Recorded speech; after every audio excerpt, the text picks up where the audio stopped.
Okay, I'd like to call this meeting to order for the Township of Portland on May 5th, 2021, and I will start with roll call. Councillor Goyda. Present. Councillor Spoulos. Present. Councillor Bailey. Here. Councillor Balmer. Present. Okay, excellent. And now we'll have our moment of reflection.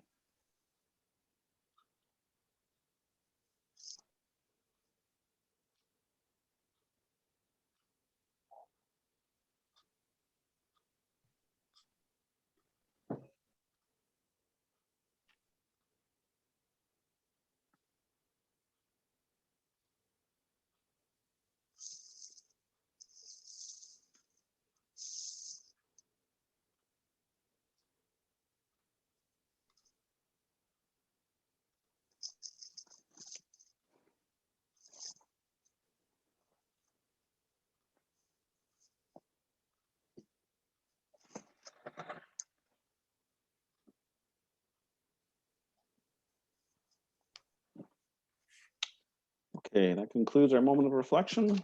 Can I get Ms. White Fox to read the confirmation of the agenda, please? Council approves the May 5th, 2021 agenda and addendum as circulated. You mover for that, please? Sure. Councillor Spoulos, seconded by Councillor Bailey. All in favor? Councillor Goyda. In favor. Councillor Spoulos. In favor. Councillor Bailey. In favor. Councillor Balmer. In favor. Excellent. Any disclosure of pecuniary interest today? Not seeing any. That's good. Don't believe we have any delegations today. Nope. All right, get right into business. All right, can I get Ms. White Fox to read the consent agenda, please? That the consent agenda items listed for the May 5th, 2021 council meeting be received for information. Thank you. Can I get a mover for that, please? Move. Councillor Goyda, seconded by Councillor Spoulos. All right, we'll go around, see if anybody has anything they want to pull out. Councillor Goyda? No, I'm good, thanks. Okay, Councillor Spoulos? I'm good. Thank you.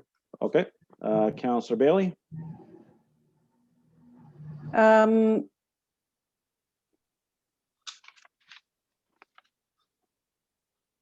Sorry, I was wondering about 6-8. And I think I'll leave it at that. So you want to pull it out? Yeah, I just wanted a bit of a discussion about it. Okay. And Councillor Balmer? Nothing for me, thank you. Okay.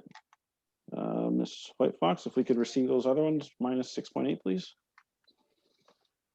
That Need the to reread consent it? agenda items with the exception of item 6.8 listed for the May 5th, 2021 council meeting be received for information.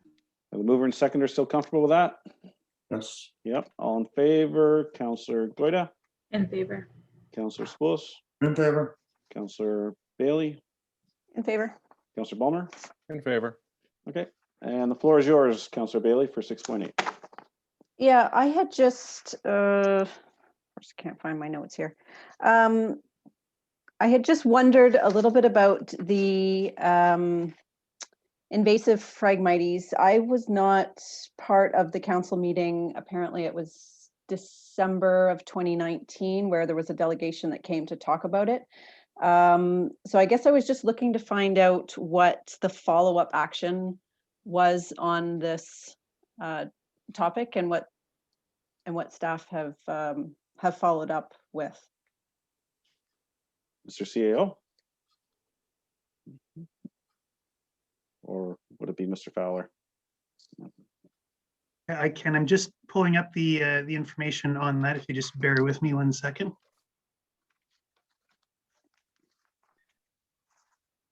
Okay. So we following that meeting with council that you referenced, we staff did get in touch with the University of Guelph to discuss some potential options and discuss the studies. There's locations obviously throughout the municipality. Some are on municipal rights of way, some are on or a lot are on private property as well. So we looked at both of those options. Maybe Mr. Fowler, if you want to speak to the specific details, as you were the one that had the discussions with them, you can speak to it better than I can. Yeah, so after the delegation I contacted University of Guelph, talked to a Peter Smith, who's an ecologist doing a study on Phragmites. He indicated that he was doing some research. He sent me some qualifications or criteria needed. What he is looking for is Phragmites that are basically in a dry environment. Upon inspection of the identified Phragmites along our right of way, it's currently in a swampland full of water. I indicated that that was the only location that we were considering of studying, and he indicated that due to the wetness of the area, he could not complete his study. So that was where it was left. Upon inspection of the area identified, I would say roughly 3 to 5% is on our right of way, where the remainder of the Phragmites are located on private property. So again, for the township to undertake any type of treatment, there would be a large area that would basically go untreated due to private lands. Okay, so just following up on that, is there some guidelines or just education that we can be sharing with private landowners on how to help keep this in check, or? Well, basically this type of invasive weed, it's basically spread through pollen, through its seedlings. To treat one area without treating the entire area would be redundant. The township hasn't practiced weed spraying for close to 15 years now.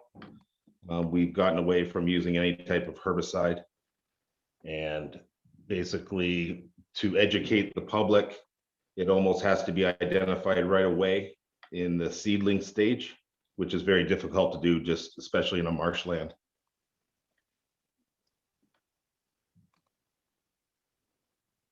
If I What- could, what Mr. we- Chair? Sure, Councillor Bulmer, go ahead. I seem to recall the request from the landowners from that delegation was they just wanted permission from the township that if they decided to spray it down on their side, that we would allow them to use spray on the roadside.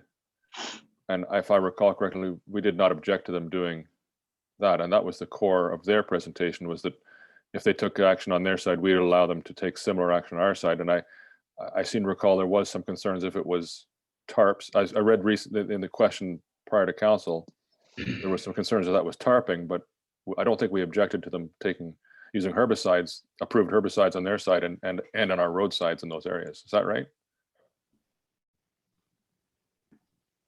That's how I recall, Councillor Bulmer. Mr. Fowler, have they reached out to you about using herbicides? No, I haven't received any inquiries about herbicides.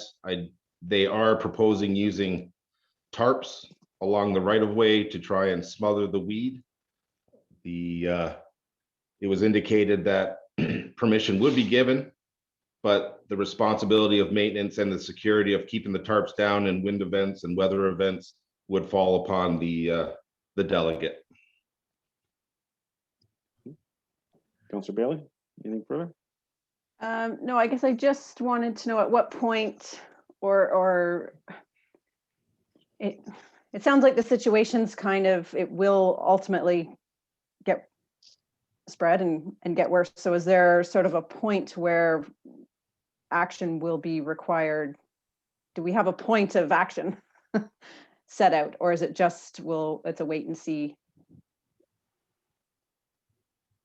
I think that the majority of it is a wait and see right now. What we could do further to your question before, is there information that we could provide to landowners? Again, it's a difficult thing to manage, but I believe I've seen some municipalities and some conservation authorities have put some information sheets together. So maybe we could try and track down something like that, just to provide that on our website. If people are interested, here's some information about it, or here's links where you can go to find more information. We could probably track down something like that if that's council's desire. Mr. Fowler, how do you deal with the Phragmites on our right of ways? Just mow them? just mow them a couple times a year, or how do you manage them? Yeah, they're basically mowed twice a year, spring and fall. Any areas on our right of way that Phragmites are interfering with sight lines or any type of safety reasons, we take our backhoe out and we remove them. We kind of dig them up, turn them over and squish them down. So that's how we've been treating the Phragmites on our right of way. But other than that, due to basically whether it be private ownership, county property, MTO property, it has to be a collaborative effort, in my opinion, for any action to be taken to kind of successfully tame this invasive weed. Thank you, Mr. Fowler. Anything further, Councillor Bailey? No, I don't think so. I think just having the conversation is good, and if we can find some information to share, that would be good. If we can look specifically at wetland, wet areas, that would be helpful too for this area. One last point, Mr. Mayor. Sure. Just that we do have some information from our ecologist that could possibly be either made available to residents to inquire about from his professional opinion also. So that's something that could be put on our website. Okay, excellent. Councillor Bailey, just want to receive 6.8 for information then, or do you have some direction you want to give? No, no direction at this time, just receiving it. Okay, Ms. White Fox. That the consent agenda item 6.8 listed for the May 5th, 2021 council meeting be received for information. You'll move it for that, please, Councillor Bailey. I'll move Pulled it. Yeah. I'll second it. Seconder. Thanks, Councillor Balmer. All in favor, Councillor Goida, In favor. Councillor Spoulos, In favor? Councillor Bailey, In favor. and Councillor Balmer. In favor. All right. We have a public meeting that's going to be held on May 26, 2021. Public information meeting held by electronic participation at 7 p.m. regarding the Township's Heritage Register. Councillor Balmer, didn't you ask us to provide a little bit, like another link or something for public meetings for individuals a few months ago? Was there some more information you wanted out there? Or am I off the rails here? Where they could phone in, or is there other options other than the electronic participation? Ms. Well, White Fox? doesn't every meeting come with a opportunity to phone in anyway? The Zoom meetings come with a phone number you can call in. I don't know, hopefully. Well, what I mentioned before was just at a public meeting or a council meeting, let the public know that they're not on screen or being recorded while they're sitting at home and they're That's right. right. Just Okay. to let they know that they're not on screen. Everybody can see them. There was something there. I couldn't remember what Yeah. it was. Thank you. I'd forgotten about that. Reports. First one. Is that Ms. Hassan, 9.2.1? Yes, Mayor Sealy, thank you. So the first report is an annual report as required under the Development Charges Act. And I would welcome any of council's questions on the report. Okay. Can I get a mover for that first, please? Councillor I'll move. Spoulos, seconder. Councillor Bailey. All right. Any questions or in favor? Councillor Goida? I have no questions. In favor. Councillor Spoulos? No questions, in favor? All right. Councillor Bailey? No questions and in favor. Councillor Balmer? In favor.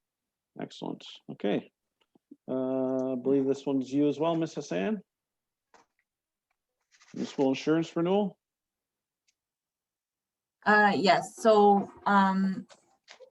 our insurance policy is from May 1st to May 1st. And so this is just for the policy term, May 1st, 2021 to May 1st, 2022. Andrea Bartels from Marsh is also available should council have any specific questions on the renewal. Have we moved her over? Well, I'll get a mover for that, please. That report. I'll move. Councillor Goida, seconder. Councillor Second. Spoulos. Okay. Questions, Councillor Goida. I did have a question for Marsh Insurance. Are they on the They've- meeting? Just moved her over. Welcome. Okay. Hi, I'm here. Oh, hi, sorry. Can't see enough squares on my screen here. I was just wondering if it might be possible I believe it's on page 8 of this document here. There's a section there that lists the changes, all the changes that have happened from the expiring policy. And I was wondering if it might be possible to just give a quick brief synopsis of those changes and perhaps explain what those changes signify and why they're being changed. Yep, for sure. So page 8 is only outlining the changes to the property insurance policy. Okay. This is for physical damage to property that you own, so buildings, that sort of thing, and contents. So this year we have changed our insurance company subscription. Last year you were with Aviva for 100% of the risk. And this year we remarket our program for better rates. And we now have Zurich subscribing for 30% of the property. So you have 2 insurance companies sharing in this risk for this policy. So when Zurich joined our program, we did a whole review of the wording, and there were just a few minor changes made to the wording. A lot of them don't really affect you, but I'll go through each one specifically. Number 1, the deductible increased from $5,000 to $10,000. This doesn't really have anything to do with the wording per se. This is just a program-wide change. $10,000 is the new minimum, and you were at $5,000 last year. Most insurers are implementing this change this year, regardless of the losses or the history of the account. The liability insurer also increased the minimum deductible to $10,000, but you were already at $10,000, so it didn't affect you. The definition of occurrence was added. Our last wording was just a little bit vague. It wasn't specific, so there's been a definition added just for clarity. The flood deductible has increased from $50,000 to $100,000. This is really due to insurance market conditions globally. There are a lot of claims impacting the insurance industry as a whole, and this is one of the resulting impacts of that. Territory has been amended to Canada only for property in transit. I understand you don't have any US operations, so this doesn't affect you. Transmission and distribution lines situated beyond 1,500 meters of premises insured is excluded. You don't have any distribution lines or transmission lines indicated on your schedule of property, so this doesn't affect you. These are just clarifications. Livestock excluded. I didn't see that you owned any livestock on your property schedule, so this doesn't affect, pardon me, this does not affect you either. Losses arising from weapons of mass destruction are excluded. Typically, most policy wordings have some sort of exclusion for terrorism, or they may be worded differently, but this is the way they've chosen to word it in our policy. So this does affect you if you were to have a loss due to weapons of mass destruction. Contagious disease exclusion endorsement. This is new this year, and it's industry-wide. Every insurer is adding a contagious disease exclusion endorsement this year because of the pandemic. So an example of something that would impact this is if you had a facility that was rented to the public and you were no longer able to rent that facility because of a contagious disease outbreak, your business interruption or loss of income for rental would not be recoverable by insurance. Cyber risk and computer hacking exclusion endorsement. Cyber risk is something that belongs on a specialty policy, so that's why they've added the exclusion to this policy. And I understand that you have a specific cyber policy, so this doesn't affect you. You have it insured somewhere else. The interruption by civil authority is reduced from 8 weeks to 2 weeks. This is a a very basic example of this would be if you weren't able to access your facilities because a civil authority has prevented you from doing so, and you weren't able to check the heat in the building and pipes froze, you wouldn't be penalized for that because a requirement of the insurance is that you are checking on your facilities every day or on a regular basis. So this is saying if you aren't able to check on a facility for a period of 2 weeks because a civil authority has prevented your access, you will be insured for up to 2 weeks, but not 8 weeks. And the ingress and egress is something similar. So if you were prevented from accessing your building because of a flood, for example, you would not be penalized insurance-wise. Are there any other specific questions about page 8?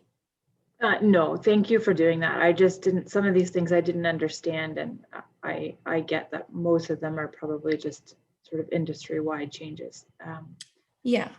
But I do, on that note of industry-wide changes, the report in our agenda indicates that the fees quoted in the insurance proposal represent about a 10% increase. And it's my understanding that most municipalities are seeing that increase of anywhere between 10 and 20%. So I suppose in the grand scheme of things, we're actually on the lower end of the average, which is good. But I'm wondering if you can shed some light on what is driving, like what is causing these substantial increases over such a short period of time. I know you said that it's sort of just how the market is, but it just seems like, wouldn't the risk be significantly less right now with everybody working from home and not as many cars on the road? And like, I don't understand how market conditions are increasing so drastically, so quickly when everybody's supposed to be at home. Yeah, for sure. I can explain that. Typically with the insurance industry, there's market hardening and market softening, and we're in a hard market right now, which means the rates are increasing and limit is decreasing and insurers' capacity is reducing significantly. We're seeing a lot of industries, snow removal in particular. A lot of these businesses aren't able to find insurance at all. Insurers just aren't willing to write the risk. And most of these hard markets are driven by catastrophic losses. We didn't see a lot of catastrophic losses more than 10 years ago, but these, for example, these 100-year floods are now happening more often. Catastrophic losses are no longer an anomaly that happened every 50 years. And we saw in the past decade, 4 years with catastrophic losses that hit the insurance industry really hard. And in 2020, insured losses exceeded $160 billion globally. And that's only the 4th time ever in history that that has happened. And that is due to mostly the pandemic. There were so many losses that were paid because of the pandemic. And that's why insurers are implementing these communicable disease exclusions now to try and reduce the claims so that insurance can go back to a reasonable price in the near future. Okay. Municipalities have mainly been sheltered from the hard markets in the past, and I think that this is probably the first year that we've seen municipalities impacted by it. In the past, it had just been corporations, corporate insurance, personal lines insurance that have increased because of the catastrophic incidents. Okay, that was very informative. Thank you very much. I have no other questions. Hey, Councillor Spools? I just want to explore the deductions. Is that a hard number, the 10,000 deduction? Or can we request something less if we want to and pay the premium? And if 10,000, yeah, 10,000 is the minimum. We can't reduce it lower than 10,000. The good news is you don't have any claims between 5,000 and 10,000. So as long as you keep up the loss history that you have, it shouldn't affect you. Okay, that's good to know. Thank you very much. You're welcome. Councillor Bailey? Oh, I don't have any questions, but thanks for that information. That was great. Okay, Councillor Ballmer? Thank you for the update. Is there any value, this may be directed to Ms. Hassan, is there any value to having our renewal more in line with our budget cycle? I know that we ended up in May because we were shopping around, I don't know, 1 or 2 budgets ago. Or is this, you know, with these increases, are you able to manage that, you know, kind of after the first quarter? Actually, Mayor Sealy, that's a great question, and it is something that staff are investigating, and we will work with Marsh to see if we can get this aligned with a fiscal year-end process. So from January 1st to December 31st. So that's something on the to-do list. Okay, awesome. Thank you. All right, thank you. Appreciate the information. Do we have a resolution? Did we get a first and seconder for that yet?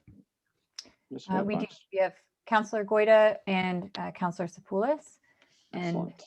the resolution is that report FIN 2021-013 regarding the 2021 municipal insurance renewal be received, and that council authorize the renewal of the municipal insurance coverage and services contract to Marsh Canada Limited for the policy term May 1st, 2021 to May 1st, 2022, as outlined in the insurance proposal attached as Schedule A to the report. Excellent. All in favor? Councillor Goida, In favor. Councillor Splos, In favor.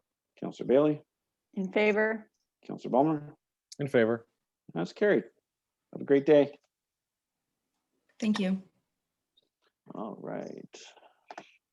And Ms. Hassan, you're still up with 923. So report FIN 2021-014, it's the fourth quarter financial report for 2020. And so this is a quarterly report that's provided by the finance department. And it's prepared in consultation with department heads. I would welcome any questions from council. Excellent. Can I get a mover for that, please? We can discuss it.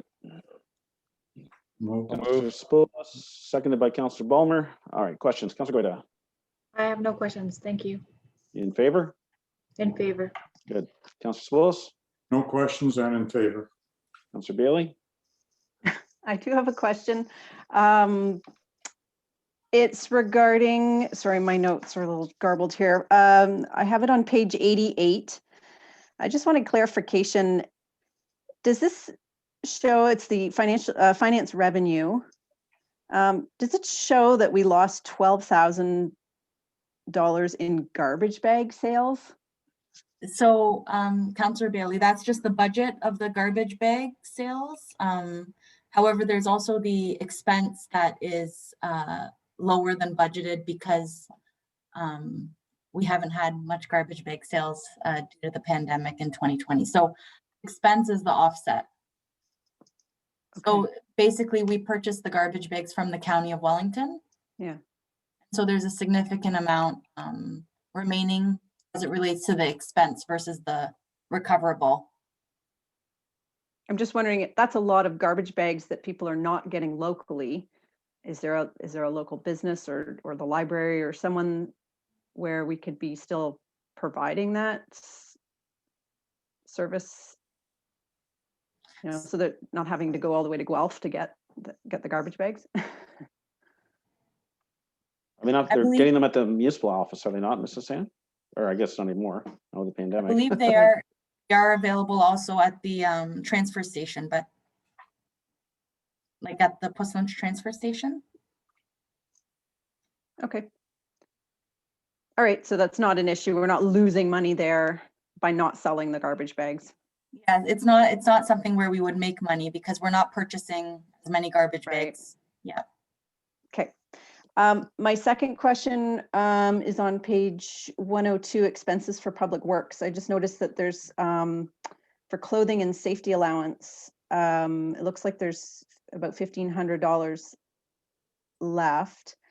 And I'm wondering if that's the case, is this something that we can be putting toward, say, crossing guard gear?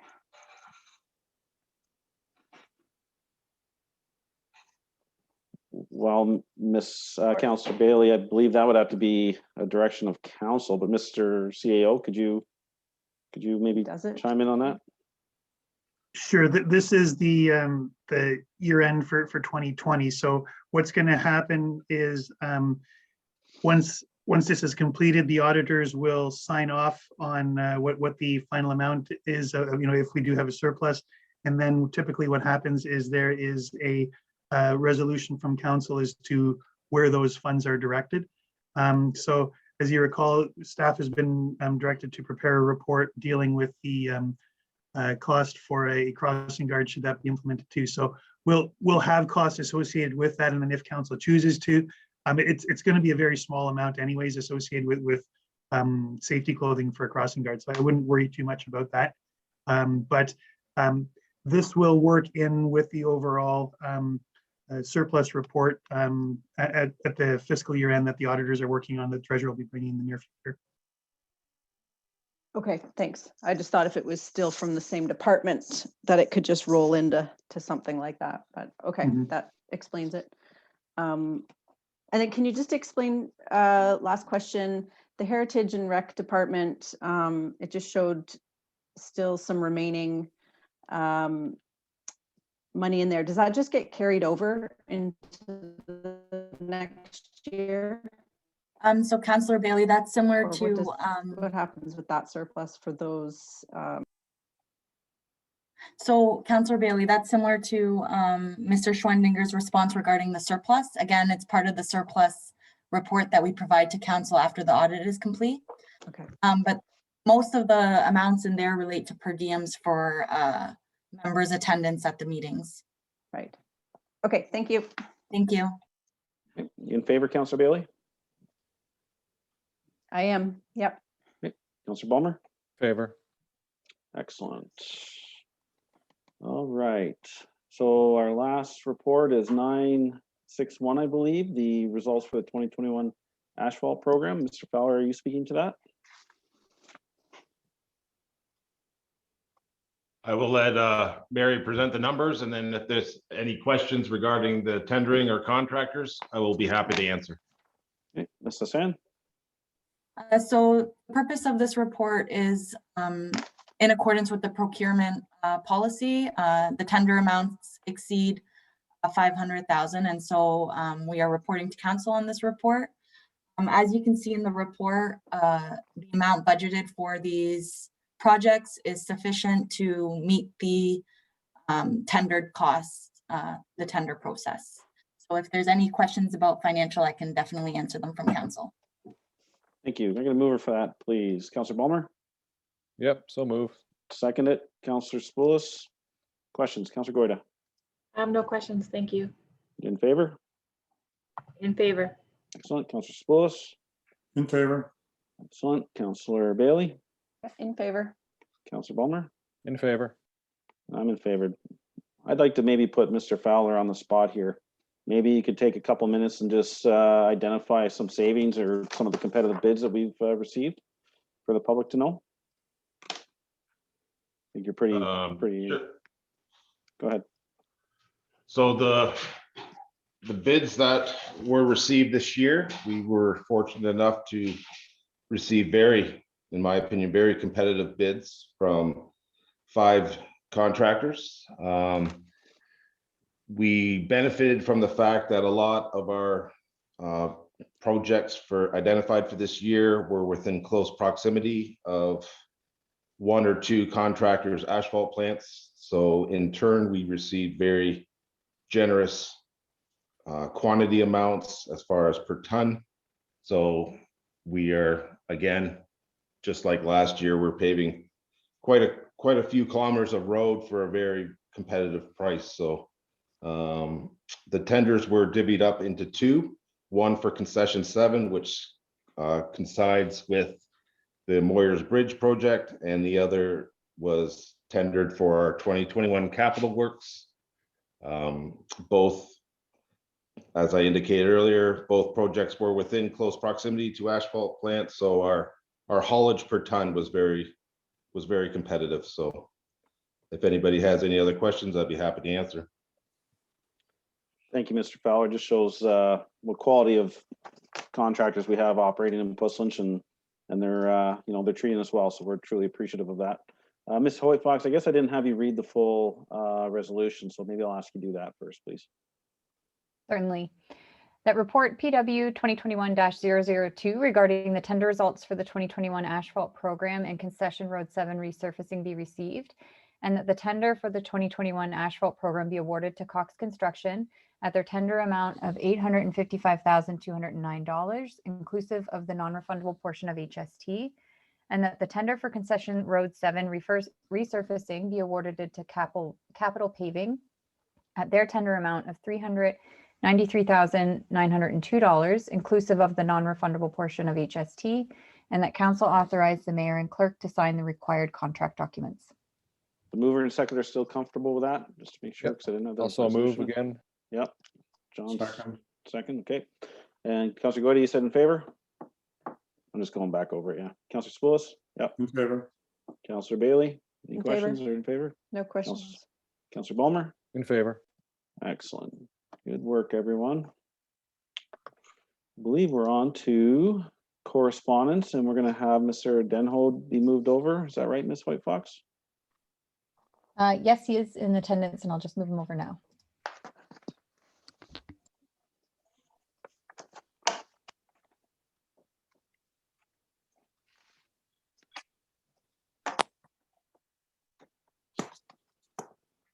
There he is. Stan, how are you? Good. I'm doing well, thank you. Excellent. All right, well, the floor is yours. We have your report in front of us, so I'll just let you take it away. Which one are we discussing first? Roselle Road Pit Groundwater Monitoring Review, 10.1 on our, I don't know if you have an item number on your report. Okay, so we reviewed the 2020 annual monitoring report. And right off the bat, we've got to say this has been a dry year, and we recognize that precipitation has been low last year, coming into the winter as well, and then continuing on this year. So we are quite concerned about going forward at this location with the dry conditions. But absolutely, the main gist of what we're finding at that site is that there is a distinct low water level occurrence south of the pit in an area that was expected there to be an impact, and that is occurring. And what we've heard in the past from a neighbor is that their pond is low. We're seeing that the Roselle wetland immediately adjacent to the pit is also experiencing historical low water levels. So we continue to be concerned about low water levels south of the pit, despite the installation of a silt barrier. So we're concerned that the effects of the pit are extending on the other side of the barrier, and continuing to have an effect on water level, which then affect wetlands, ponds, possibly shallow wells, but we're not that concerned about water wells, from that impact. So we are seeing an impact on water levels in that area. And then the other side that we continue to see is an increase in groundwater temperatures and surface water temperatures on the down gradient side, towards the Speed River. So there continues to be, elevated temperatures in groundwater and in some surface water locations that, could possibly, have an impact on the fisheries there. But that is being monitored diligently by CBM and their ecologist. And we did read the monitoring report by the ecologist, who was saying, trout are spawning as much as ever in all of the locations down gradient. And so that, despite there being a change, there doesn't seem to be an impact from that change. And that's largely because the thermal regime that the trout live in is quite broad. And so that, despite there being particularly cold water coming out, from these springs and into the creeks over, historically, a small change doesn't necessarily, result in an impact, because that small change doesn't put the temperature above the regime that the trout are happy in. So there are some impacts that are happening. I am most concerned about the impacts that are happening south of the pit, in the area of Roselle wetland, which they also recognize, and they do have. They are spending more time and concentrating some efforts on that Roselle wetland by having Ken Dance, their ecologist, look at it in a more frequent manner, I guess, because they are beholden to the GRCA and to provincial policy statements that don't allow them to have a significant impact on that wetland. But last year, for instance, the wetland was dry from April going forward, and that is an unprecedented occurrence. Usually, it's you've got water into June or July, but last year, for instance, was a particularly dry year. So, and I do attribute that to the two things: the precipitation history there, and in regionally it was low. But also, it is recognized that the extraction is having an impact on the water levels in that area. So that is the gist of our comments. Thank you. Councillor Goyda. Thank you, Stan, for this report. I do have a couple of questions. In this report, it talks about the action items for the township.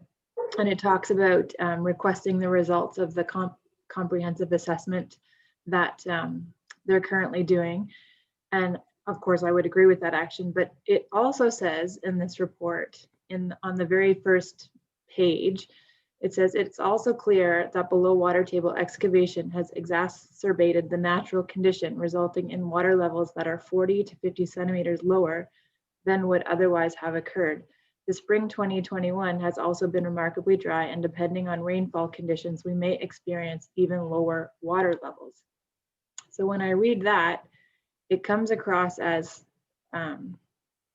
perhaps fairly urgent that this potential of low water levels is going to only get worse. And we would typically only see this report once a year. So I'm just wondering if this is actually the case. Is this an urgency, and should we be pushing for this assessment to be expedited or reviewed more frequently? What would you suggest on that front? Well, they will be, they have to do monthly monitoring at this site. So it's not like they, only review this data once a year. They are already on notice, from the low water levels that they saw last year. They recognize that they have to be, more responsive. Now, the township doesn't necessarily see that until the end of the year, but the aggregate industry, or the CDM, will definitely be on site and be reviewing this on a much more frequent basis because of the low water levels.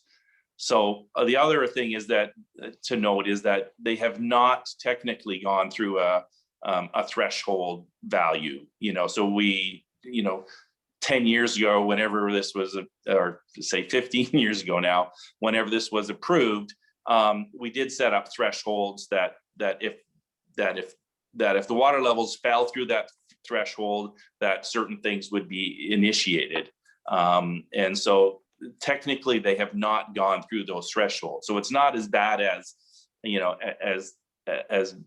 originally predicted in some ways, but nonetheless, they are getting very close. And so just, I'm, every day when I go across the Eramosa River on Watson there, I look into the river and I'm seeing stones and rocks that I don't normally see until the fall.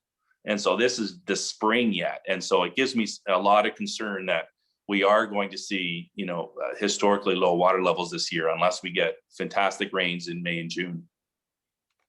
Okay. And then the other thing is, the other thing that stood out in this report was the section that says, In the event of continued dry conditions, it is our concern that wetland and pond levels will continue to fall, and it is necessary for CBM to be vigilant and responsive to neighbors' concerns. And so I'm just like, ideally, what would be an acceptable response to the neighbors' concerns? Like, what would that look like in the case of the continued falling wetland and pond levels? Well, I do understand that there has been some work done by CBM already on a neighbor's pond, and that was in response to low water levels already being recognized there. So my concern is that there are several other smaller ponds that are in the area, and I don't quite know what that looks like in terms of being more vigilant, but I recommended that, they go this year, or last year, I recommended that they go through and assess those ponds and actually, take a look and see, are they getting, even though there was threshold set, 15 years ago, but I would have liked them to have gone through this year and taken a closer look at each of those ponds and saying, okay, are we, where are we at in terms of how much water is left in them, and is, are there real concerns of these ponds going dry? So I just would have liked to have seen a little bit more effort on their part to make an assessment of each of those, individual ponds. That's what kind of I was asking for last year. Okay. So we are getting a monitoring report with water levels, and where they are. I just would, because of this assessment was done, quite a number of years ago, and recognizing the shallow dug wells and the ponds that are in the area down gradient, or in the area that could be affected by the extraction. I just thought it'd be, prudent to given the low water levels and the closeness to the thresholds that we're getting, that there would be some additional, walkthrough of those ponds and saying, okay, where are we at? That's just a recommendation that I had. Is that perhaps something we should formally request from them? Can we do that? Oh, sure.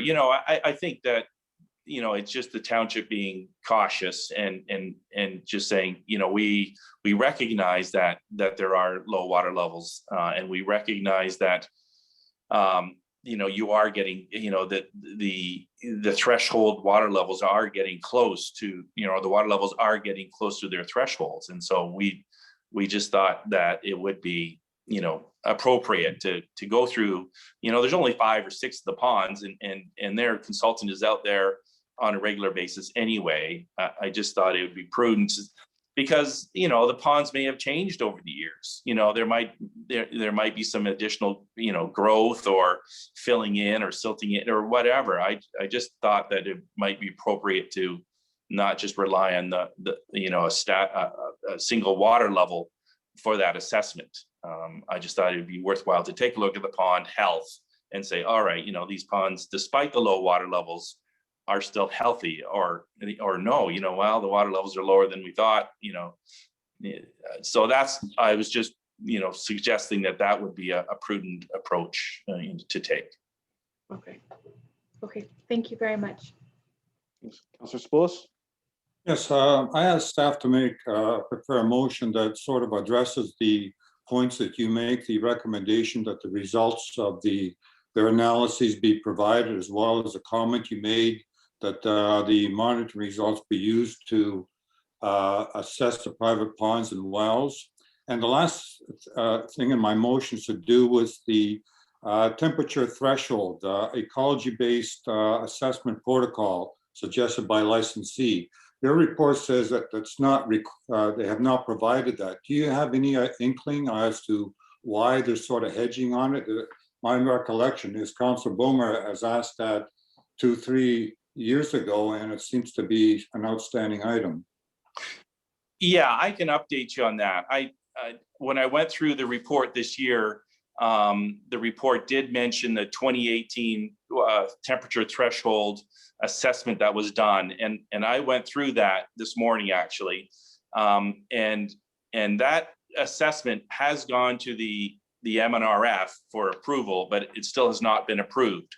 But indeed, that assessment that was done in 2018 does, it's not an ecologically based approach as I originally thought.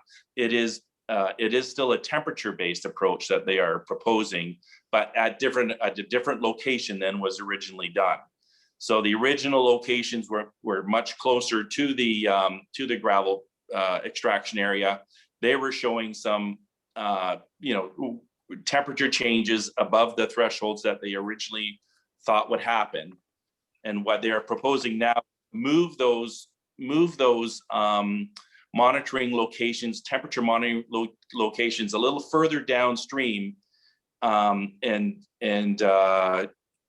use those further, more distant locations as their threshold monitoring locations. And so that is what has not been approved by the MNRF.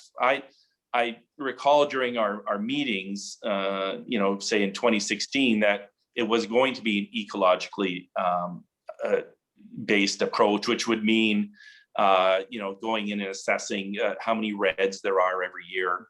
And if that changes, then that would trigger, a contingency or mitigation plan. But this is, a little simpler, where it is still temperature based. Their ecologist has looked at that temperature and said, okay, well within the range of the trout thermal preference, shall we say, and that has now been sent to the MNRF for approval, or was in 2018, and we still haven't heard back from the MNRF if they've accepted it or not. Okay, so in your opinion, this temperature relocation with temperature monitoring is as good or as the ecological based report? Well, it is all about the temperature, as I understand. There is no issue the water levels in the streams, which are all down gradient of the lakes and of the ponds that are being excavated. There is no shortage of water. In fact, there's more water being discharged in those areas than historically, because the lakes are diverting water into those spring areas. So that the volume of water is not an issue. It comes down to the temperature and possibly where you measure that temperature. And where they were measuring the temperature before was, much closer, say 60 meters away from the extraction area, and they're showing a definite thermal change. And now that they've moved a little bit further away, you see less of a thermal change. And I guess we could talk to Greg Scheifele to see if he's satisfied with that, with that change in location. But my understanding is that, it is still measuring the surface water temperature, and even the thresholds that they are proposing are, well within the thermal regime that trout are satisfied in. So, it a little less ecologically based than I originally thought that we were going with, but it is simpler and more repeatable in terms of, some that you can measure something, which is temperature, which is, they have a thermal logger in there that they measure the temperature, daily or hourly. So it's quite frequent that we get that data. So, or they get that data. So I'm satisfied. I think maybe it's worthwhile asking, Greg Scheifele to confirm that, he's satisfied that the thermal regime that that the thresholds are operating in is satisfactory. But I'm satisfied that it's a reasonable approach. Okay, so we don't need to ask for the ecology statement. And just confirming with our CAO that we'll have ecologists reviewing this report as well? Yes, that's correct. Great, thank you. That's all the questions I have, Mr. Mayor. Councillor Bailey? Oh, I don't think I have any further questions. Maybe just a clarification for my benefit. Can you turn your video off, Councillor Bailey? please? Temperature. Yeah, we were just talking about getting close to temperature thresholds. What is the process if a threshold is breached in terms of when the township would be notified? Do we have to wait for a report months and months later to find out, or is there a process in place where we get notified? No, there is a process in place. I was just looking at that this morning, and I know if there's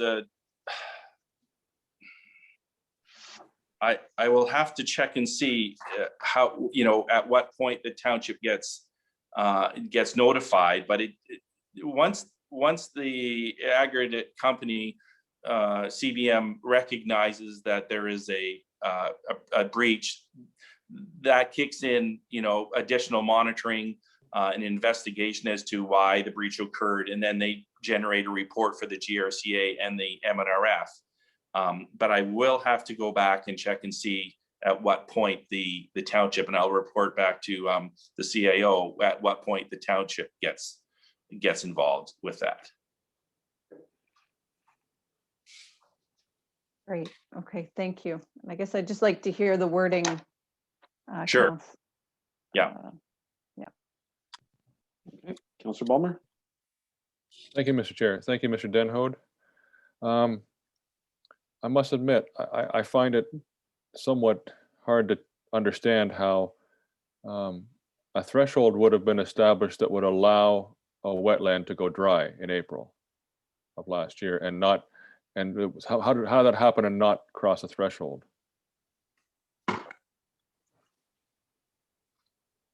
Yeah, I don't know. I'm just looking at the thresholds now, and there isn't I don't see a threshold set for the wetland. Or for a monitor that would indicate the water level? There are monitors close by that monitor the water levels, and they are not triggered. But they're, inside the wetland itself, I'm not seeing a monitor that has a trigger level. Nonetheless, nonetheless, they are, they do recognize the low water levels and have initiated, what they call a comprehensive evaluation. So that is, underway, as I understand. But this suggests to me that perhaps the thresholds that are established in those monitors closest to that wetland may not be sufficient to protect the wetland. Well, this is the similar, issue I had with the ponds. The thresholds were set, in order to, provide some reasonable room, for water level change. But I agree with you that I'm concerned. I was more concerned for private ponds, but I am, this does speak to that perhaps those water levels were set a little bit too low. But this is why they're doing the more comprehensive evaluation. Well, and I guess this speaks to the point that in your report, there's a line that says the impacts we're seeing are worse and occurring earlier than expected. Does that relate to the fact that the modeling that was done for this site only considered pre and post extraction and did not include the impacts of extraction? So that could be. I would say the biggest impact isn't coming from the actual digging and removal of material from the ponds. It's the encroachment of the pond southward that is causing the larger and more importantly the long-term impact. And so this is my concern, is that as that pond migrates further to the south through the extraction or gets completed, then in some ways I'm concerned that the residents are left holding the bag at the end of the day, and with the aggregate company having, departed in a way. So this is why I would like to see a little bit more effort put in to those, to reviewing those shallow ponds and the Roselle wetland to make sure that, we're catching it now and do something about it. So it's the flattening of the water table in the area, and in terms of extraction, it's the extraction that is moving that edge farther south, which moves the flattened part closer to those sensitive areas, such as ponds and wetlands. Yeah, as the pond gets larger, the water level along the southern edge of that pond, it's lower, becomes lower. That's correct. Understood. On the thermal side, it's interesting. When we look back in the record, we see that these thermal impacts started to occur prior to them even doing any below water table extraction. Just the removal of the overburden, we started to see an impact. So in addition to moving the monitors, which actually makes some sense, that we're more interested in the temperature of the water going into the creek, not the temperature of the water leaving the pond. If that's the piece we want to protect. So we do want to measure the temperature there. But since the impact occurred, just after stripping the overburden, would there be also some benefit to mitigate this impact by the replacement of some overburden and some planting of trees there to shade that area as well, to help mitigate the impact? Well, my recollection of the site plan is that there is a fairly steep bank along the western side of the extraction area, so that there isn't, they will I don't know if trees are necessary, but that bank is several meters above the water table, and the issue of the thermal impact occurred when they stripped all the vegetation off and then dug down to just above the water table. That's when thermal impact occurred. But now your water level in the pond hits the bank, and the bank is quite steep and comes up. So sure, they have to vegetate that bank to stabilize it. Trees are not going to, make much of a difference in terms of, well, I guess, trees will decrease the solar radiation hitting the ground, hitting that bank. So it could improve somewhat, but that is not the issue. The pond is going to be 25 degrees, right, in the summer, and that water is moving through. It's not going to get any warmer, as it passes under that bank towards the springs anymore. So right. It really doesn't quite matter what happens on top of those banks at this point. When you've got that 5-degree water heading towards those springs, that's the issue. So in other words, it was the removal of the overburden where the pond was going to be that we first saw the impact, not Correct. removal of overburden beyond the pond that could be replaced. That's correct. Okay, makes perfect sense. Maybe this is a question for the CAO. Sorry, Councillor Barmer, just to confirm, there is a 60-meter, I believe, no touch zone basically between the pond and the top of bank. So it is quite a large area that has not been excavated. Right, and the overburden is still there. That's correct. Yeah. I recall this, I guess it'd be a question for the CAO at our meeting in December, when we received a similar report, and some concerns were expressed. One of the things we requested we sent a letter to the operator asking that one of the things is to stop below water table extraction while this is all worked out. Did we ever get a response from the operator or the licensee with regard to that request? We did.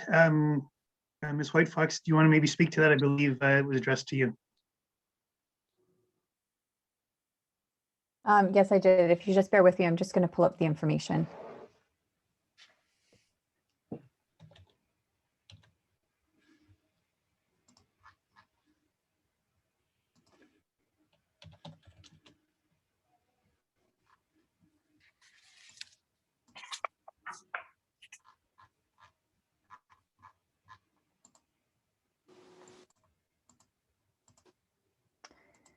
So we did receive a response back, not from the ministry and not from the GRCA at this point in time.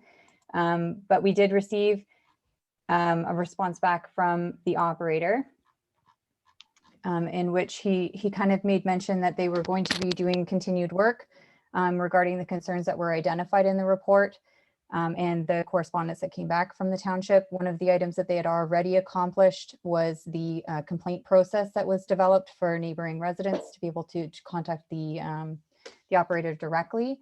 But that I would say the request to stop below water table extraction was not directly addressed by the operator, simply that they would be providing updated reports in the new year, being the annual monitoring report for review. Okay, thank you. One last question for Mr. Denhood, if I could, Mr. Chair. Absolutely. You mentioned that you're concerned about low water levels this spring, subject to the, we might get some additional rain, but where we are now in terms of water levels in that area, how does that compare to the water levels that we saw on the site at this time last year? Well, unfortunately, the monitoring report basically stops in December, so we don't have that information in front of us. So it's a calendar year monitor that we see. Right. But and we don't have anything to suggest that if we're worse off now than we were last spring. Well, we do the annual, we just finished our quarterly water levels for the township monitoring network, and we do know that we are lower than historically. So this is another area that we've seen that gives us some concern that that the water levels have not recovered this year, and my experience at other sites and even wetlands that are on our street that I look at every day. I just know that we are starting from a much lower water level now than we normally do. So, and we're just to the growing season now. Evapotranspiration is going to start to increase, and traditionally water levels fall from this point on forward. Well, so thank you. I guess my interest is trying to be as proactive as possible, because to Councillor Goyda's point, it may be, it may be this time next year before we have a chance to comment on this again. And I think having given the operator a chance to speak to our concerns about continued below water table extraction while these things are outstanding concerns remain unaddressed, I think it's only fair to the neighbors and the community that the operator have some skin in the game here and stop below water table extraction, to encourage them to address these issues. Otherwise, where's the incentive to address these if business goes on as usual? When Councillor Bailey asked about temperature thresholds, they were breached 10 years ago and we're still talking about it, and they haven't changed their operation in response. So we see a history of driving on and just carrying on regardless. So I think we need to now make our request to the ministry that below water table be ceased on this location until we get this situation under control and we understand what's going on, whether it's a problem with the barrier, or why things are worse than they're expected and happening earlier than expected. So that'd be my addition to any resolution we were going to send, and this time it'd be to the regulator, not just to the operator, with those concerns. Thank you. Thank you, Just- Councillor Bulmer. Oh, sure. Go ahead, Just Sam. in response to Councillor Bulmer, I just want to confirm that they have not exceeded, the thresholds that are put on the site plan, and the site plan is, the legal that they do operate through. And I do agree the temperature issue is on the site plan, and they have, breached that. But in terms of the water levels, they have not breached those water levels, and I do promise to get to the contingency. If they do breach it, I will get that to the CAO this afternoon, what the response is and how the township is advised and when they are advised. So I'll get that. I concur. I understand that by the letter of the law, but it would appear that if a wetland has been allowed to go dry, there's a problem with the thresholds, and that's one of the things that I think these thresholds obviously need to be adjusted, addressed, corrected, based on what we've actually seen happening in the area. And I think extraction should stop while that work is being done. I think we have enough evidence to suggest there's a problem there. And I don't think it's unreasonable to ask that work stops while the problem is addressed. Okay, thank you, Councillor Bulmer. So I echo those same statements from Councillor Bulmer, Mr. Denhoed. You know, you did mention early on when you were talking with Councillor Goyda that they have responsibilities under provincial policy to not affect a wetland. So, you know, 15 years ago, there wasn't an inclusion of a monitoring water level for the wetland, but you've said yourself that there's something going on there. So, and then, you know, this temperature threshold, I'm not sure I'm completely understanding it, but the way I'm looking at it is they're breaching their temperature threshold and they want to move the spot so that they're in compliance, so then they don't have to stop operations or mitigate it. The spot was put in place for a reason, so why are we moving it just so that they won't be in violation of their site plan agreement? So could you speak briefly about their responsibilities to effects on wetlands, even if there isn't a specific threshold breach due to their extraction? Right. So I don't know the letter of the, you know, provincial policy statement, but that is what they are beholden to, Okay. And that wording has changed over the years, and whether it's, you know, must have regard to, it used to be, you know, they must have regard to the form and function of the wetland, and I thought that had changed, you know, in the last 5 years anyway. But the bottom line is they you know, you can't, you know, dry up a wetland and change the ecological function of that wetland, and you know, so, but they are, you know, I know, you know, they are engaged with Ken Dance, their ecologist, to do amphibian calling and to do, you know, additional work at that wetland to confirm that, you know, the water levels are such that, you know, the ecological functions are being maintained. Well, and they need to do that before they keep extracting, because pretty sure everybody around this table knows once they dig the gravel out, the effect is there forever. You know, I don't know if there's ever been a case where they've backfilled a below the water table aggregate operation. I think that would be very, very challenging and expensive. So we need to get ahead of this before they get that pond completed, and then we're stuck holding the bag with our residents for eternity. So I would hope, Mr. Sapoulos, you would you've taken into account Councillor Bulmer's comments and mine for your resolution. And my other suggestion would be that we're going to be discussing it later under correspondence, but have Mr. Denhoed prepare a report on our concerns for us to take to the MNRF at AMO for a delegation. And if possible, Mr. Denhoed appear in person with myself, or I know the virtual registration fees are quite expensive for just one delegation. I'm not sure if council members will be willing to put that burden on the taxpayers, but I will be going. I've registered with the county, and I would like Mr. Denhoed to appear with me at the MNRF. They grant the delegation. If not, then we'll have to work through our MPP to get in front of the MNRF outside of AMO. So those are my comments, and I'll go back to Mr. or Councillor Sapoulos. If you could read your resolution, please. Staff was asked to prepare it, so I'll ask our secretary if she could read it out.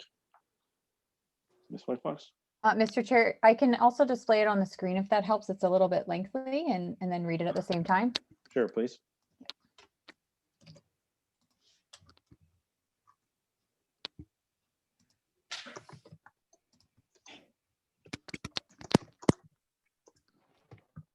Everyone can read or see my screen. Sorry, I can go ahead. Yep. That council received correspondence item 10.1 regarding CBM Roselle Road Pit 2020 groundwater monitoring review prepared by Hardin Environmental, and that the review prepared by Hardin Environmental Services be forwarded to CBM, requesting their response on the following action items. a comprehensive assessment of historical data, site conditions, and current monitoring results be undertaken in order to quantify or confirm if there are any other contributing factors to the lowering of water levels at the Roselle wetland, and in addition to the lower precipitation levels over the last few years. And the monitoring results be used to reevaluate the potential impact of lower water levels on private ponds and shallow wells, particularly as Lake 3 extraction continues, and make necessary changes to the site development as outlined in the contingency and mitigation plan. And that the water level thresholds in the wetland and surrounding areas be reviewed and reestablished to better protect these areas. And that the township requests that the Ministry of Natural Resources and Forestry require CBM to cease below water table extraction in Pond C till the concerns as identified have been resolved, and that the resolution be forwarded to the Ministry of Natural Resources and Forestry and the Grand River Conservation Authority. Can you scroll down a little bit, please? Sure. So I would like, Councillor Spillis, if you're, I'm in favor of any friendly motions.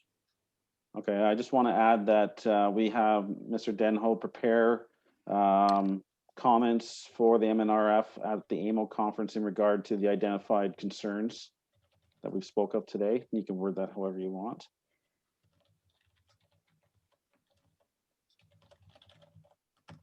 So Mr. Denho, does that make sense what I'm asking of you? I want you to basically give me the data and the facts of the concerns of the lower wetland, the temperature threshold, and the implications if extraction continues without these items be identified or mitigated, sorry. Does that make sense? Yes, it does. Okay. And we'll get the dates to you. I don't know your schedule, but I would hope that you'd be available in August. I don't know if anybody knows offhand when the AMO conference is. It's usually the end of August. Let me look at my phone. Just my second AstraZeneca shot. That's all I've got. Okay. August. I think it's August 22nd, 23rd, 24th, 25th in there.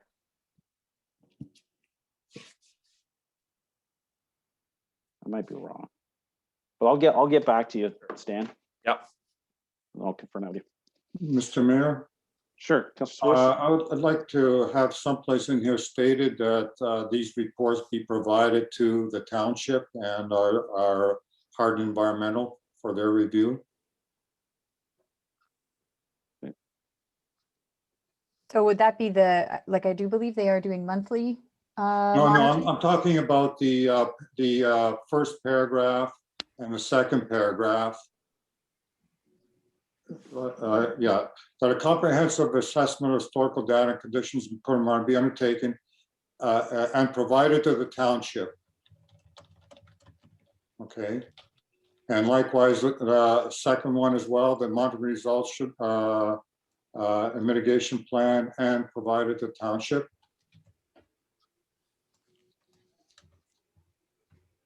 Okay.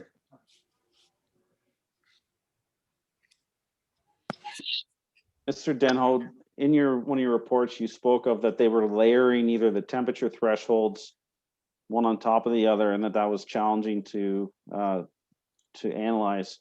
Have they separated that out for you? No, that was Mass Snyder. Oh, Mass. Next report. Yeah, that was, sorry, that was a I'm confused. report. Yeah, that was just 10 different lines all going different Okay. directions. It was. Sorry, I can confuse the two reports. That's okay. I just wanted, while we were doing this, if they weren't complying, we'd throw it in there, but that's fine. Okay, so Councillor Goyette, anything you'd like added in this resolution? I'm just wondering if it is necessary, like, you know how sometimes it'll say, whereas such and such is taking place. Is it necessary to write in here, whereas the wetland, and someone's gonna have to help me with the wording, but that the water levels in the wetland have seen unprecedented, I don't know what the word, May I what help? the wording is, but yes. Whereas the current thresholds allowed the water levels to drop, or the wetland to dry up without triggering a cessation of extraction. That's one of the problems, right? It's because the thresholds weren't sufficient to protect the wetland and allowed the water level in the wetland to go below the surface, or whatever the proper wording is.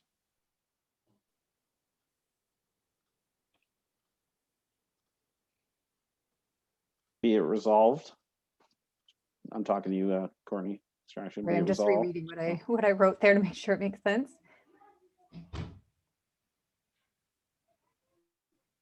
And sorry, Mr. Chair, what were you going to And add? then would it say, be it resolved, and then the whole list of everything we just said?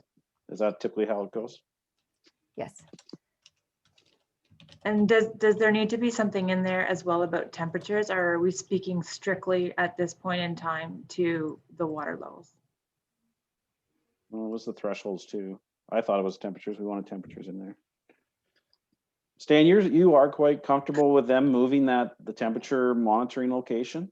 Or would you, is that just being, I don't know what the terminology would be, but just trying not to be argumentative. I mean, is it more beneficial to leave them where they were initially identified, or is it just acceptable that they can move it? Is it something we want to argue, or just maybe that one we can let go? Well, in response to that, Mr. Mayor, is that where they originally had their temperature threshold set was right when groundwater discharged to the stream. And now and I understand that is not where the trout were spawning. The trout were spawning somewhat further downstream. And so they've moved the station where they're going to monitor the threshold closer to where the actual the trout reds and the trout spawning areas, occur. So it is, again, I am comfortable with their suggestion, and as long as, Greg Scheifele or an ecologist is also, comfortable with that. I don't see a problem with that suggestion of moving those. So even though I'm not an IS of anything, I have concerns with that because where it's currently located will give us some reaction time. Because if the temperatures rise coming out of the wall or berm, and then there's some distance to where the trout spawn, that would give some time. But if the monitoring is right where they spawn and it exceeds, then are we not euchred? It's done. We don't have any buffer. Mr. Mayor, may I? Sure, Councilor Swift. We've our CEOs confirmed this will be going to our ecology consultant. Perhaps they would be the better ones to comment on something like that. Yeah, I'd like to hear back from them on that, because I'm not, no offense, Mr. Denholt, I respect you 100%. I just know that once this damage is done, there's no going back. So I just want to get it right. That's all I'm concerned about. Sure. And I did ask for Mr. Scheifele's comments on the latest ecological report, but I haven't received them yet. Okay. Council, where are we? Mr. Schwendinger, I see your hand up. Yeah, if I might make one suggestion, I agree, and I can hear the importance of this topic and the concern of council. The suggestion I'd make is, if we're linking this to an AMO delegation, I think we should be prepared. What if they don't accept that delegation? You're linking this whole thing to an AMO presentation. So what if we just put in the motion something for discussions with the province, and we'll try with AMO, and if that doesn't work, then we can request a special separate meeting, separate to AMO. We don't have to link it to AMO. I don't want this to die because we don't get accepted at AMO. That's all I'm saying. Yeah, and I mentioned that. I said if we didn't get the delegation, we would go through our MPP to try to get up. Yep. Yeah, the intention wasn't just to pigeonhole this at AMO. The intention was just to get council support to have Mr. Denholt attend, and I assume there'd be some cost with that. So I just wanted to make sure they were supportive of it. But yeah, I agree with you that it's not just at AMO, and Ms. Hoytbox is changing it slightly. You want me to remove this wording here and just keep it comments to be included in discussions with the ministry? Yes. And yeah. And did you have an addition, Mr. Mayor? Or? No, I did not. I'm just trying to read what she wrote. Sorry. Yep. I'll go back to Councillor Goyda. Do you have further concerns? Just a question. Does that even need to be in this particular resolution, especially I think that's the next topic on our agenda anyway. Could that not just be its own separate resolution? They took it out. They took the AMO out. Okay, all right. Anything you wanted to add or, Nope, no, looks good. okay, where are we? Counselor Sapoulis. I'm good, thank you. Okay, Counselor Bailey. I'm good with this. This is great. Okay, Counselor Ballmer. Yeah, I'm pleased with it. And thank you, Councillor Sapoulis, for initiating the motion to move some action on this. Appreciate that. And all right, I'll just have Ms. White Fox read it one more time. I apologize, Ms. White Fox, but it's for the benefit of council. Mr. Chair, and we have Councillor Sapoulis is moving. I think eventually we'll need a seconder here. Can I get a seconder right now, please? I'll do that. Counselor Ballmer, thank you. All right, Ms. White Fox. The council received correspondence item 10.1 regarding CBM Roselle Road Pit 2020 groundwater monitoring review prepared by Hardin Environmental. And whereas the current thresholds have allowed the wetland to dry without triggering cease and below water table extraction, therefore be it resolved that the township forward the review prepared by Hardin Environmental Services to CBM, requesting the response on the following action items: that a comprehensive assessment of historical data, site conditions, and current monitoring results be undertaken in order to quantify or confirm if there are any other contributing factors to the lowering of water levels at the Roselle wetland, in addition to the lower precipitation levels over the last few years, and be provided to the township, and that monitoring results should be used to reevaluate the potential impact of lower water levels on private ponds and shallow wells, particularly as Lake 3 extraction continues, and make necessary changes to the site development as outlined in the contingency and mitigation plan, and be provided to the township, and that the water level thresholds in the wetland and surrounding areas be reviewed and reestablished to better protect these areas,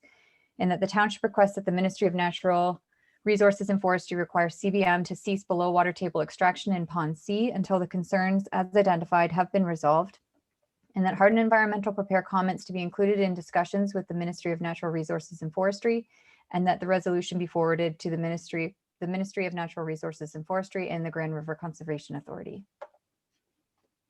Only thing I want to ask is, do we want it to say cease below water table extraction in Pond C until the concerns as identified have been resolved, or instead of resolved, we have received an action plan or something along those lines? To our satisfaction? To our satisfaction, yeah. To the satisfaction of the township of Portsmouth, yeah. So Pond C until concerns as identified have been addressed. Yeah. Yeah. That just leaves it a little more open. Everybody okay with that? Head nods? Head nods, head nods. We got our mover and seconder. All right, all in favor, Councillor Goyda. Mr. CEO, is there anything you want to add before I pass this? Can you hear me? No, it's all good. Okay. All in favor, Councillor Goyda? I'm in favor. Can I just ask one other quick question? Sure. Is Lake 3 and Pond C, should they not be the same thing? Or am I misunderstanding that? They're probably the same thing and should be. They are. Water Yeah. table extraction and, yeah. I think it's supposed to be Lake 3, isn't it? I don't know, maybe Stan can.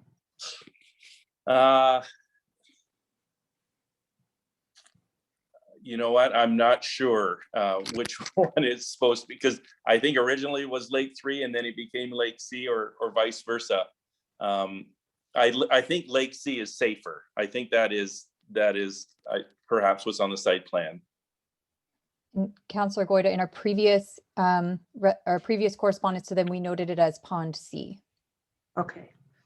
Whichever one it is, it should be consistent in both places. That's all I was trying to get at. We just, staff, make sure we look it up and have it accurate, please. But otherwise, I'm in favor. Okay, Councillor Spluss, In favor. Councillor Bailey, In favor. Councillor Ballmer, In favor. and I'm in favor. All right, I'm gonna need a 5-minute break. We can reconvene at 11:35. Sorry, Stan, be as quick as possible. All right. Do the roll call on the recording? Yes. Okay, roll call. Sorry, I didn't realize she wasn't recording. Councillor Goida, Present. Councillor Spillis, And present. Councillor Bailey, Present. Councillor Balmer, Present. and Ms. Hoy Fox, read that resolution, please. The correspondence item 10.2 regarding CBM Mass Snyder Pit 2020 monitoring review prepared by Hardin Environmental be received for information. Mover for that, please. Move. Councillor Spillis, second by Councillor Balmer. Floor is yours, Mr. Denhold. Anything you need to speak of? Just here for questions. Just our review didn't show anything particularly problematic with the extraction occurring at the Mass Snyder Pit. They've started below water table extraction. They're still quite distant from the on-site waterways and a wetland that's on-site. The only thing we note really is that they do have a groundwater monitor immediately adjacent to the pond, and it is, again, the temperature has increased significantly in the groundwater immediately down gradient from that extraction area. But we do note that there are no wetlands or streams or springs down gradient from the extraction area at this point. So we're satisfied with the report. There's no significant action item needed, other than we do request that the future hydrographs and thermographs be separated so that they're more easily read. With the mover, Councillor Goida, any questions or in favor? No questions. I'm in favor. Councillor Spillis, No questions, in favor. Councillor Bailey, No questions, in favor. and Councillor Balmer. Thank you. One small question. I certainly appreciate the need to separate these graphs, because for this site, I seem to recall that the concern was somewhat the opposite of what we're dealing with the Rosal Pit, in terms of the increasing water levels causing flooding at Laird Road or at the north end. Based on the hydrographs you've seen so far, how are we doing in terms of what was predicted in terms of the water level changes as they move across the site? Through the mayor to Councillor Balmer, we are not seeing any changes in water levels in that area of concern. So the extraction area is quite small at this point, and the only thing that we're watching carefully is the maintenance of the groundwater gradient towards a small stream that originates on this site. And there are thresholds and there are gradients that have to be maintained. And we note that they are being maintained at this point. So there's no, because the extraction area is so small below the water table, we haven't seen any change in water levels across the site yet. But in terms of being the concerns about the thresholds, on the other side were for water levels getting too low. Do we have thresholds in place for this one for the water levels getting too high, which was the concern at the time of approval? Well, as you recall, there was a significant change in the application. So they are originally going to mine right into that northwest corner, and they pulled back from that northwest corner to address some of that concern. I don't think there are thresholds, high level thresholds, for instance, set at this point anymore, because we were satisfied that with the pulling out from that northwest corner, that there wouldn't be a flooding issue. Super. Thank you so much for that. In favor, Councillor Balmer? Yes, thank you. Okay. All right. Thank you, Stan. We appreciate everything you do for us. All right. Thank you. Have a great day. Take care. Sounds carried. All right. 10.3 AMO requests. Wait for Mr. Denhold. He moved out. There we go. Okay. All right. We'll just go around the table, see what we think. Councillor Goida, what would you like to see for AMO? Well, for sure, I know Councillor Sapoulis has already put this through the email and the questions, but obviously the Greenbelt expansion or the proposed expansion, And the other two that I was thinking, which I don't know, are as the Greenbelt expansion obviously has significant impact, potential impact to Quistland. So I think that is for sure. But the other two that I was thinking, which are not necessarily an immediate threat, is the Schedule 3 of Bill 257 about the minister's zoning orders and being consistent with fundamental, like the land use planning principles in the provincial policy statement. And then the other one was Schedule 6 of Bill 229, which deals with the conservation authorities. And I know that's already passed, but I believe that there are regulations still being developed. And so I was wondering if maybe it would, I think we have some really great conservation authorities that really do really good work and benefit us as a whole. So I don't know if it'd be worthwhile delegating in support of them. Those are the three that I was thinking. Okay, thank you. Councillor Spoulos? Yeah, the expanding the Greenbelt, I would suggest we have county staff there as well with us to give a planning perspective to outline all the conservation measures that the current official plan has for the county. That is, I think, a lot better than the Greenbelt. The Greenbelt, for instance, will allow gravel pits, whereas ours is more a measured approach. Councillor Bailey? No, I don't have any new ones to add. But I support the ones that have been suggested. Okay, Councillor Bumper? Thank you, Mr. Chair. Yeah, one of relates to an announcement that we received from staff a while back about they're moving ahead with the mid-block interchange for the Highway 6 bypass. I know that's going to potentially increase some access to some employment lands, but at the same time, it will, it could, it's going to take up some of those lands. To build the interchange will also reduce some of that area. And would there be an opportunity? Would the province be okay with us, getting a credit for that? Because I know in the past when we've tried to add employment lands, we always run into the problem. Well, the county as a whole has a surplus, or so could we look for a sort of a credit if we have to lose some acreage to accommodate that interchange?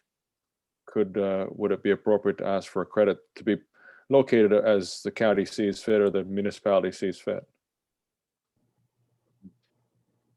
Okay, thank you. So the four I heard are Municipal Affairs and Housing, MNRF, MTO, and MECP. Actually, maybe MTO's out because they're just more bypass stuff. But the MMAH would cover Greenbelt, would cover MZOs, and would cover what Councillor Balmer just identified. And after this mid-block interchange is constructed, when the bypass starts, we'll also lose some land in and around Morriston. So maybe we could get compensated for that with more employment land. So I think that's a great approach. The MNRF, obviously around the Roselle pit and extraction. And what was the other one? So MNRF and MECP. So I'm not sure what you'd want me to take to MECP. I know we have concerns about the regulations, but I'd be looking at council for direction on like what would we be saying to them that we want in regulations, and just I don't feel that we could just go and say, oh, we support the CAs and we want them to basically stay the way they are. Do you have any further comments on that, Councillor Goyda? Yeah, that's fair enough. And perhaps I was just kind of thinking of items. Maybe I need to put some more thought into, what the actual message should be. When's the deadline? June 4th. So we have some time, Councillor Goyda. Do we have another meeting in between now and we should, right? May 26th? Yes. So I would suggest maybe council putting some more thought into the MECP one. The other two are pretty straightforward. And I would hope we just keep it at the 3 because it ends up being a lot to prepare and to do at the conference. Do you need a resolution for that, Mr. CAO? Mr. Mayor, Sure, Councilor. attendees, I would assume the CEO would be attending as well. I would. Everybody is entitled to 2 conferences a year, but as we encountered last time, it's expensive to just No, go for a the delegation. CEO, I think the CEO should be there. That's fine. That's fine, yeah. Yep. So Nod.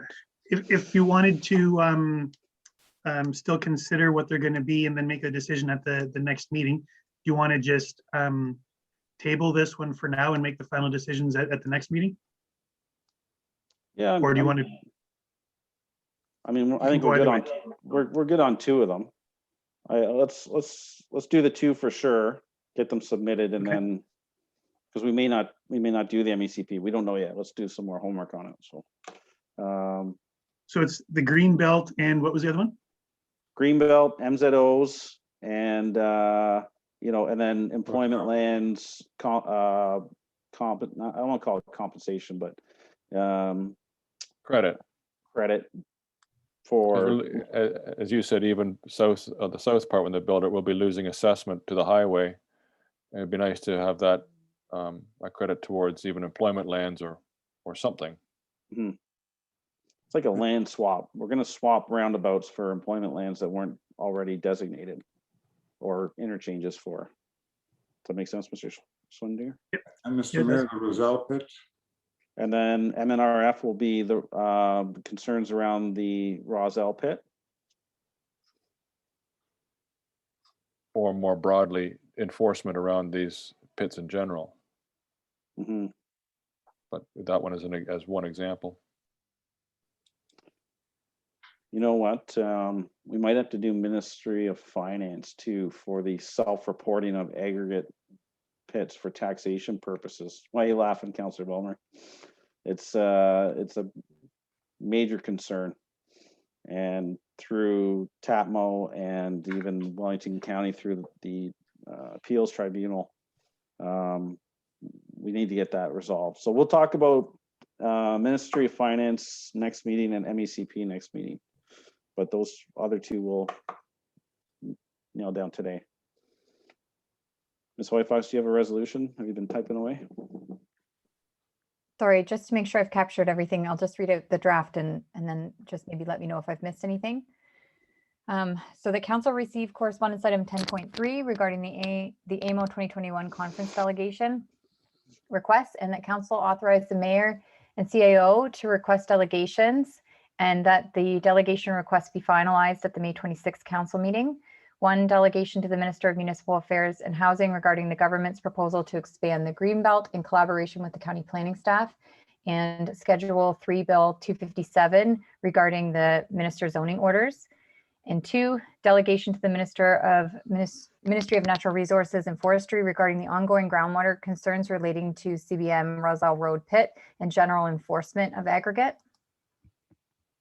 Yeah, the MMAH one would also include the land swap for highway construction for employment lands, land credit. Okay. Is there anything else at MNRF that we have concerns with, other than just Roselle specifically? No, okay. All right, so those 2 are gonna go, right? Can I get a mover for that, please? Councillor Spoulos, seconder. Councillor Goida. Last comments, and then just know that we'll discuss MECP and Ministry of Finance our next meeting in the end of May. All in favor, Councillor Goida, any In comments? favor. Okay, Councillor Poulos, in favor. Councillor Bailey, In favor. Councillor Bulmer. Favor. Awesome, so that's carried. Next one is 10.4, invitation to Western Ontario Municipal Code of Conduct. Mr. CAO, do you want to speak to this at all, or you just have to volunteer somebody to do this? Sure. If they're seeking feedback from municipalities to discuss this topic, they're setting up a forum to do that, and they're asking for 1 individual to represent each municipality. So we're just seeking to have someone from Puslinch identified that we can have registered for this interaction. Any volunteers? I volunteer, Councillor Bowman. All right, okay, carried.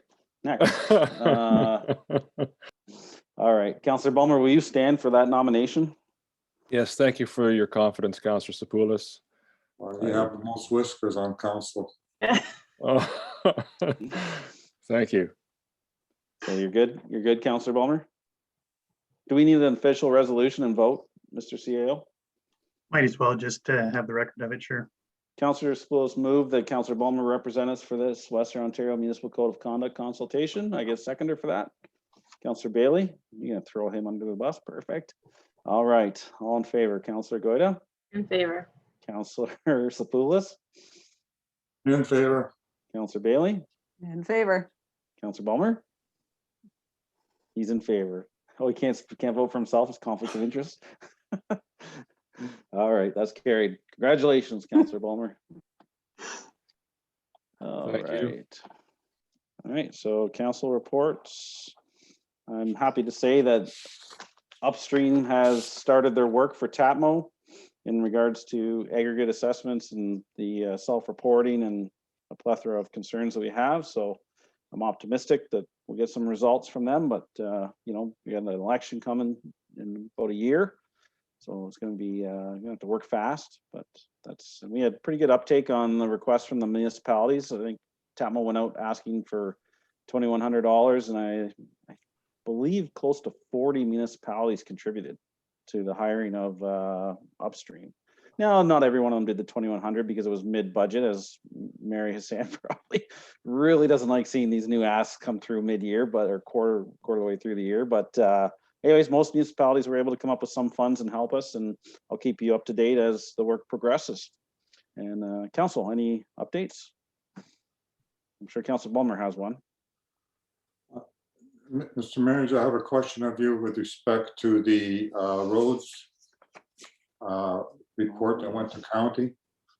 Yes, you go for it. I'm asking you to give us an update. Oh, I thought you had a very specific question. So at committee of the whole at the county, the guidelines were discussed, and it was apparent that county council wants guidelines in place to deal with speedy concerns, and you know, instead of it being politically motivated and 40 zones here, 60 zones over there, which was fair, but there was significant concerns around how the guidelines would be applied and our historical 50-kilometer-an-hour zones, if they would, you know, tack, and this new guideline would say that the speed limit should be raised. Well, nobody, as far as I could tell, around the horseshoe was supportive of that. So ultimately, there was a motion. I put a motion forward to defer the component of the guidelines back to staff to report back. And I had stated to them that I had the comments from Pusslinch Council that Councillor Sapoulis, well, everybody and CEO, myself put together in haste because the time was of the essence. And I did not read it to them because the item got deferred. And I felt that it wouldn't get what the due justice it deserved if I just quickly read it in an open session, where the intent now is to send the comments to the roads committee for their next meeting. So then it becomes public record, and then all county councilors will have the opportunity to read it and digest it, and you know, then determine their views on it. So essentially, we bought some time to tweak these guidelines so that hopefully they, you know, support our hamlet zones, 50 zones. And yeah, so I mean, I don't know if I need council resolution to send the comments to the roads committee, Mr. CAO, or? No, you don't. The intent was to forward it to the county in whatever means. So if it goes as a direct presentation at a committee meeting, or we submit it to them in writing, that's fine either way. Yeah, I'd like to just make sure with staff, we send them to the roads committee, and then they'll be on the next agenda. Sure. I don't think I missed anything, but does that help, Councillor Sapoulis? This does. I may wish to circulate that to the other councils for their information so they're aware of it. Sure. Yeah, we will. Counselor, well, I'll start with Counselor Goida. Do you have any questions in regards to that little update? Nope. Nope. Counselor Bailey? Nope, but I was going to ask for the notes to be circulated. So that's good. Great. Anything, Counselor Bulmer? Thank you. No, I do understand that this is not as straightforward as some of us might like. I can recall issues here in the township where there was concerns about speeds, and when they were tested, the majority of let's say the 85th percentile of people were going under the posted speed limit, so it was easy to lower the speed limit. So sometimes that is a good measure, but that was before we were using TAC. It's just a concern, as you've said, to be the only measure when we're proposing to increase the speed limit, especially when TAC doesn't take into consideration a number of other factors. And it's not that I'm opposed necessarily to having something such as the 85th percentile guiding, but establishing is a different matter when you don't take into consider everything else that's going on. So I'm glad they're going to take a second look at it. Yeah. So excellent. Any updates from councilors? Counselor Bulmer, what about our roadside pickup? Oh, I was going to put that under announcements, but I can do that now if you like. Yeah. Certainly, I think a great big thanks from the Optimist Club to all members of council who participated this year in the township cleanup. From what I understand, it's very popular among some of the people who stuff mailboxes. There's often competition in vehicles for who gets to put the objects, the flyers in the mailbox. I guess perhaps with some mailboxes, there's a surprise waiting inside.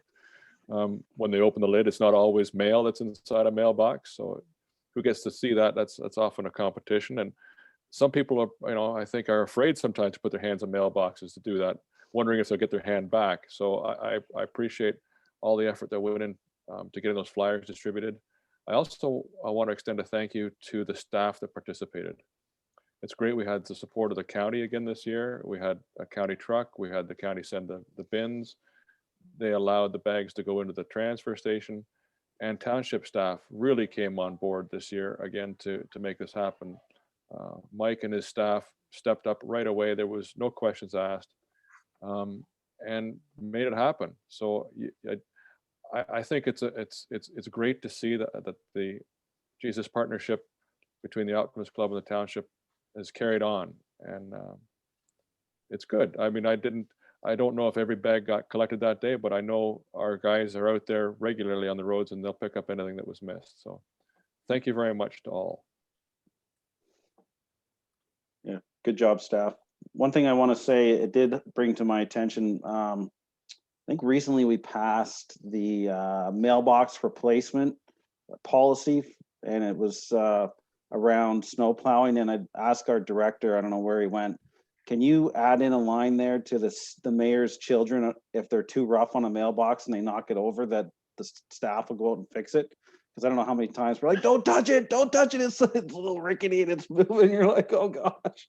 I don't know, but anyways, I thought it was fun. My boys, they were fighting about who got to put the flyer in first or the bag, and anyways, it was a good day. It took us, I don't know, maybe a couple hours at the most to do our route, so we enjoy it. We have fun. Anything else from council? I saw a Sloop dump truck out collecting garbage, I believe, too. Were your kids in that one, Councillor Goida? Yeah, it was an Arkle Ridge truck, but yeah. Oh, there you go. Awesome. Yes, All we right. had four local businesses sign up this year to help. That was Devan Landscaping, Turf Plus. I'm going to forget. There was Arkle Ridge and Country Boy Services all contributed staff and equipment to the effort. So that was great. And Charleston Home sponsored a thank you gift for the drivers, for the truck drivers and crews. Mr. Fowler, any indication of how many, did we fill one of those large blue bins with garbage, or do you know? Did you crawl up and look? Yep, 2 40-yard bins were filled, so that's a considerable amount of garbage. It's great that we filled them, but it's kind of terrible that people are throwing that much garbage on our roads. But I'm glad the Optimists and Councillor Bulmer have rallied around this community on this. And it was last minute, Councillor Ballmer, that it went. We were a little worried, 4 or 5 days or a week out, but anyhow. Yep. All right. Anything further? I've babbled along enough. Okay.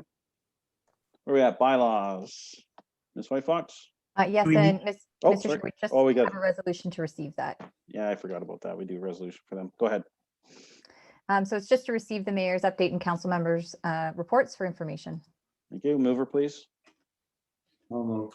Councillor Goida, seconded by Councillor Spoulis. All in favor? Councillor Goida, In favor. Councillor Spoulis, In favor. Councillor Bailey, In favor. Councillor Ballmer, In favor. and that's carried. Bylaws. Yes, we don't have any actually today. Oh, none. Sorry, just a second, third reading, then none. Close. I guess we're going into close next. Yes, yep. All right. Well, thank you everybody that joined us in the gallery. We always appreciate it. And I'll have you read that resolution and go into close, please. The council shall go into closed session under section 239 of the Municipal Act for the purpose of adoption and receipt of the minutes of the previous closed meeting being April 21st, 2021 closed meeting, and confidential report from Courtney Hoyt Fox Municipal Clerk regarding personal matters about an identifiable individual, including municipal or board employees, regarding bylaw enforcement matter in accordance with the Township Bylaw Complaint Policy 2021-002, section 3.14C. Thank you. Mover for that, please. Councillor Bailey, I'll second. seconded by Councillor Ballmer. All in favor? Councillor Goida, In favor. Councillor Spoulis, In favor. Councillor Bailey. She frozen. Councillor Ballmer. In favor. That's enough to get us into closed. Okay. All right, Ms. White Fox, if you could read those resolutions, please. The council moves into open session at 12:50 p.m. Mover for that, please. I'll move. Councillor Ballmer, seconder. Councillor Bailey, I saw you raise your hand. All in favor? Councillor Goida, In favor. Councillor Spoulis, In favor. Councillor Bailey, In favor. Councillor Ballmer. In favor. All right, that's carried. Ms. White Fox.